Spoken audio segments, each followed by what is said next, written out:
You know, when you think of the ultimate absolute monarch, one name probably pops into your head: Louis XIV, the Sun King.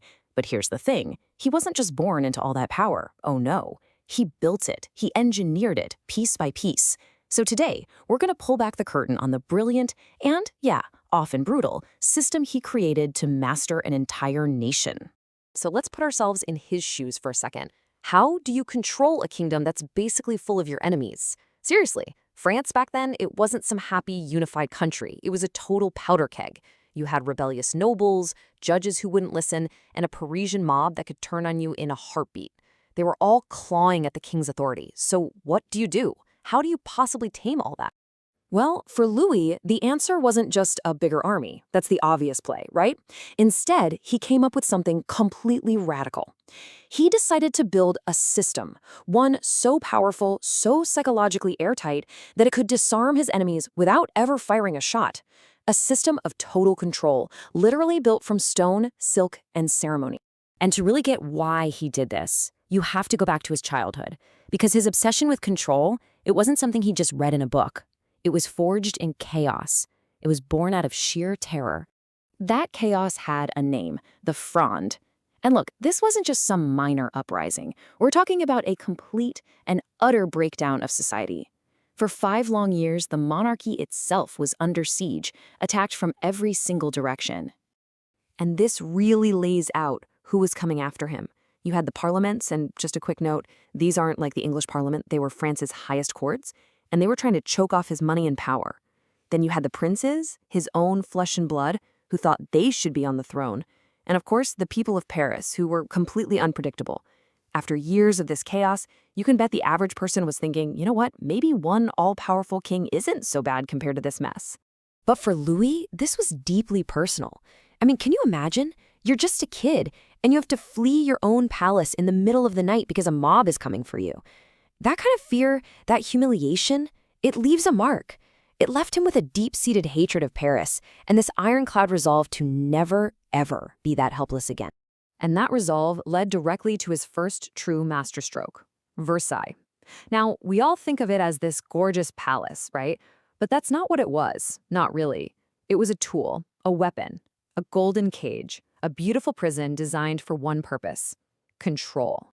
And the scale of this project was just mind-boggling. Get this. At one point, there were 36,000 people working on it at the same time. 36,000. They were basically creating this masterpiece out of a swamp. It was a massive statement that his will could overcome anything, even nature itself. And that will was absolutely ruthless. The working conditions were horrific. So many workers died from accidents and disease that, to keep it quiet, their bodies were secretly carted away at night. It's chilling, really. For Louis, no human cost was too high to realize his vision. And the palace itself was basically a blueprint for his power structure. Think about it. The king's bedchamber? It wasn't just where he slept. It was the physical and symbolic center of the entire kingdom. The government ministers? Their offices were literally in wings attached to his house. The state was just an extension of his personal household. The whole building screamed, "Everything revolves around me." And this obsession with control trickled down to every little detail of life at court. Suddenly, your power and status had nothing to do with how much land you owned. Nope. It was all about whether you got the privilege of sitting on a little padded stool, a tabouret, in the queen's presence. He turned furniture into a weapon. It's brilliant in a terrifying way.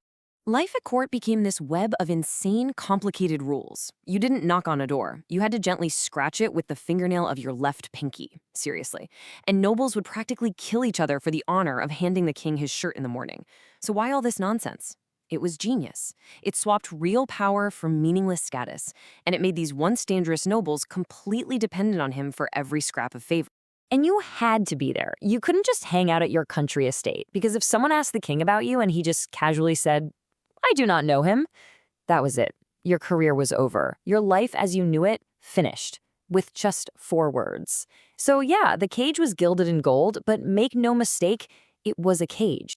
Okay, so building this incredible theater of power, that costs money. A lot of money. And this is where another key player comes in, his finance minister, the brilliant Jean-Baptiste Colbert. He's the guy who built the economic engine that paid for all of this. And just look at these numbers. The results speak for themselves. Before Colbert, the king's own lands were bringing in what, 80,000 livres? A pittance. After Colbert worked his magic, that number exploded to over 5.5 million. This wasn't just a small bump. It was a total revolution in the state's finances. Suddenly, they had the cash to fund Louis's wildest dream. So how'd he do it?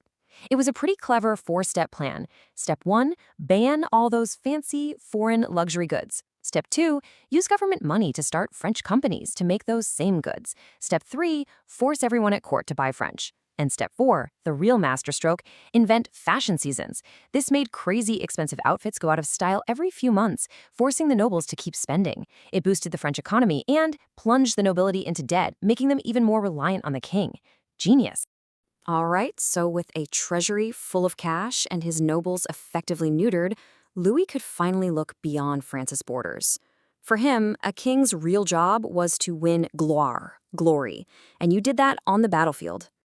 And his reign was basically one long war. Just look at this timeline. He created a truly professional army, built these incredible fortresses, and just kept launching campaign after campaign to grab more territory.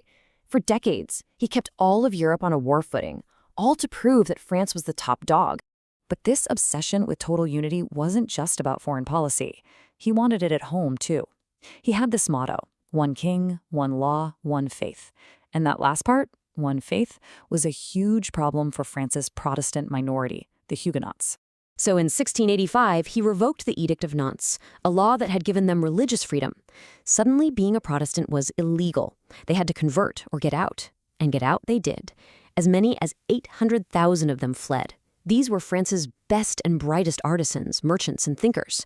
It was a self-inflicted wound of epic proportions, a massive brain drain that basically handed France's enemies a huge gift. So when you look back at it all, the Sun King's reign is just full of contradictions. I mean, he took France to the absolute height of its power and culture, but the price for that glory was just astronomical. It seems like even he knew it, in the end. On his deathbed, he supposedly turned to his 5-year-old heir and said, "I have loved war too much. Do not copy me in that or in my overspending." It's this rare moment of self-awareness, an admission that his system was deeply flawed. And that leaves us with one last big question. By creating this perfect system of control, by pulling all power into his own hands and isolating the monarchy in the fantasy world of Versailles, did Louis XIV actually sow the seeds of its destruction? In building the ultimate absolute monarchy, did he, without even realizing it, pave the way for the revolution that would one day tear it all down?